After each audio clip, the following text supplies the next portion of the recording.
শুনেছেন কি, নাসার ইসরো মিলে এমন এক স্যাটেলাইট বানিয়েছে যা পৃথিবীর ক্ষুদ্রতম পরিবর্তনও মিলিমিটার পর্যায়ে ধরতে পারবে। এই স্যাটেলাইটটার নাম হলো নিসার, যার খরচ প্রায় $1.5 বিলিয়ন। এর উপরের দিকে রয়েছে 12 মিটার ব্যাসের এক বিশাল র্যাডার অ্যান্টেনা, আর নিচে রয়েছে দুটো র্যাডার সিস্টেম। একটা হলো এল ব্যান্ড র্যাডার, যেটা বানিয়েছে নাসা, আর আরেকটা হলো এস ব্যান্ড, যেটা বানিয়েছে আমাদের ইসরো।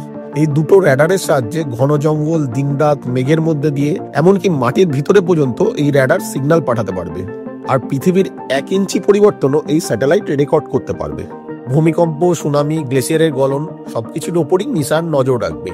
এটি উত্তর থেকে দক্ষিণ এইভাবে বিভিন্ন কোণে ঘুরে ঘুরে মাত্র 12 দিনে পুরো পৃথিবীকে স্ক্যান করে ফেলবে, আর পাঠাবে হাই ডেফিনেশন ডেটা আর হাই রেজলিউশন ছবি।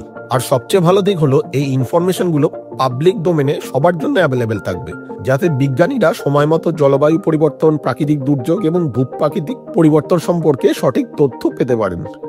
আপনার কি মনে হয় ইসরোর এই নতুন মাইলস্টোন স্যাটেলাইট জলবায়ু পরিবর্তন বোঝাতে গেম চেঞ্জার হবে? কমেন্টে আপনার মতামত লিখুন।